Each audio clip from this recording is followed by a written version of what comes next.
ये बात काफ़ी पुरानी नहीं है, ये बात तब की है जब अयोध्या का फैसला आने वाला था। कानपुर में दंगों के डर से कानपुर बंद था। हर कोई किसी न किसी तरह से अपनी छुट्टी के मजे ले रहा था। मेरे पड़ोस में रहने वाले एक चाचा जी अक्सर अपनी छुट्टी गंगा किनारे व्यतीत करते थे।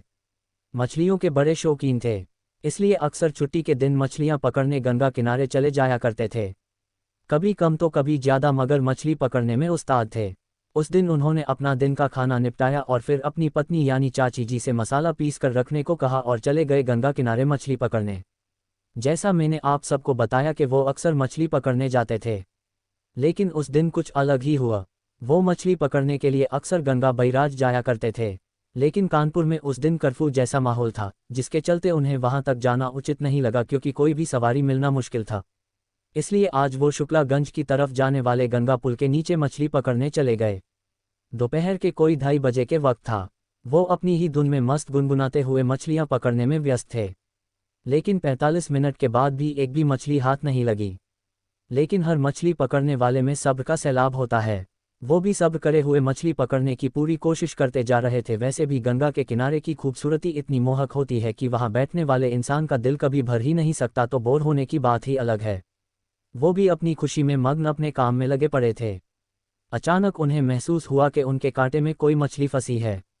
उनके मन में खुशी की लहर दौड़ गई, लेकिन अभी पहले उन्हें देखना था कि मछली है कितनी बड़ी। अगर छोटी हुई तो कोई फ़ायदा नहीं होगा, क्योंकि उनके परिवार में 5 लोग हैं, सिर्फ एक छोटी मछली से कोई फ़ायदा न होता।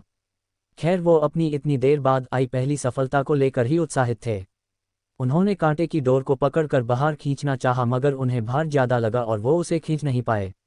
उन्होंने अपनी उस मछली पकड़ने वाली डोर को एक पत्थर से बांध दिया और पूरा जोर लगाकर उस मछली को बाहर निकलने में लग गए। वो काफ़ी जोर लगा रहे थे, मगर उसे बाहर खींच नहीं पा रहे थे। एक तरफ उनके मन में बड़ी मछली पकड़ने की खुशी उन्हें हार नहीं मानने दे रही थी, और दूसरी तरफ वो मछली जो बाहर आने की बजाय जैसे चाचा जी को ही अंदर खींचना चाहती थी।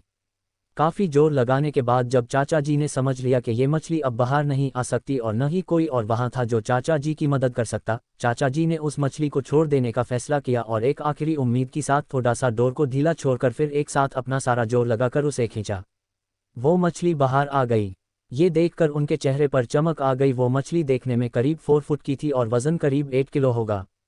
वो कांटे के साथ उछलकर बाहर आई थी, चाचा जी से करीब 3 मीटर की दूरी पर।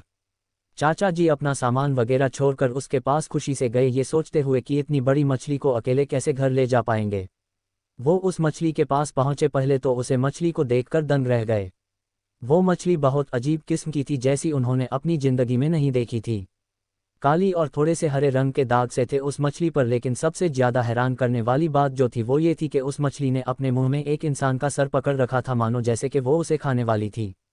इस बात से वो बिल्कुल भी नहीं डरे, क्योंकि लाख पाबंदी के बाद भी कभी कभी गंगा में लाशें देखी जाती हैं, जिन्हें अगर सरकारी कर्मचारियों ने देख लिया वो उसे निकल लेते हैं, वरना न जाने कहाँ तक उसका सफ़र जारी रहता होगा। इसी ही लाशों को अक्सर बड़ी मछलियां भी खा जाती है। ऐसा ही कोई वाकया समझकर चाचा जी को डर नहीं लगा। उन्होंने सोचा शायद किसी लाश को खाने की कोशिश की होगी इस मछली ने, मगर खा नहीं पाई, इसलिए ये सर इसके मुंह में ही फंसा रह गया। वो मछली बिना तड़पे यथावत पड़ी हुई थी। जो सर उसके मुंह में था उसका पीछे का हिस्सा चाचा जी जो दिख रहा था। मछली की पड़ताल करने के लिए चाचा जी पहले धागा खींचा। दोस्तों, जैसा कि आप लोग जानते हैं, मछली पकड़ने पर कांटा हमेशा उसके मुंह में होता है, तभी वो पकड़ में आती है, लेकिन इस मछली को वो कांटा उसकी पूंछ में लगा था। आमतौर पर पूंछ पर कांटा लगता नहीं है, और अगर लग भी जाए तो मछली उससे आसानी से निकल जाती है, चाहे वो कितनी भी छोटी मछली क्यों न हो। और इतनी बड़ी मछली पूंछ पर कांटा लगने के बाद भी पकड़ में आ गई। ये दूसरी बार था जो उस मछली ने उन्हें हैरान किया था। लेकिन अब वो इन सब बातों को भूलकर बस ये सोचने लगे कि इस सर को इसके मुंह से निकालकर इसे घर ले चलते हैं।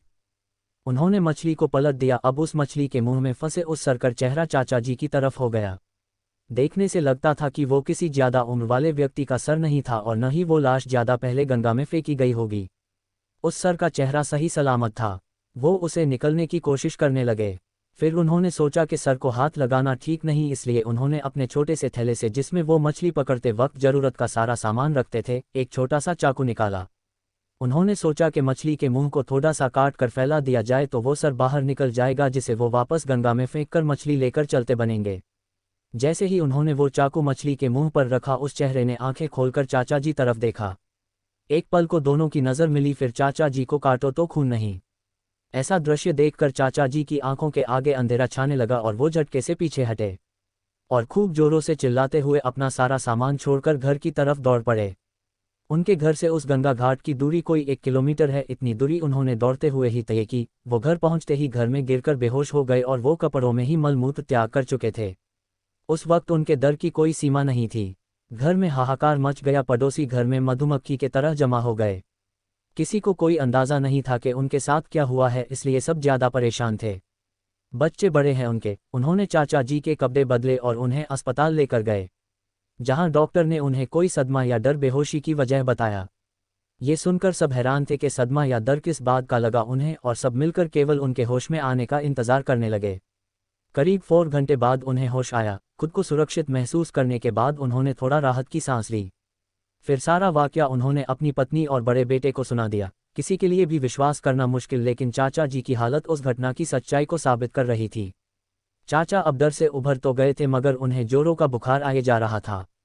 अस्पताल में सारे डॉक्टर पूरी कोशिश में लगे थे, मगर बुखार में कोई कमी नहीं आ रही थी।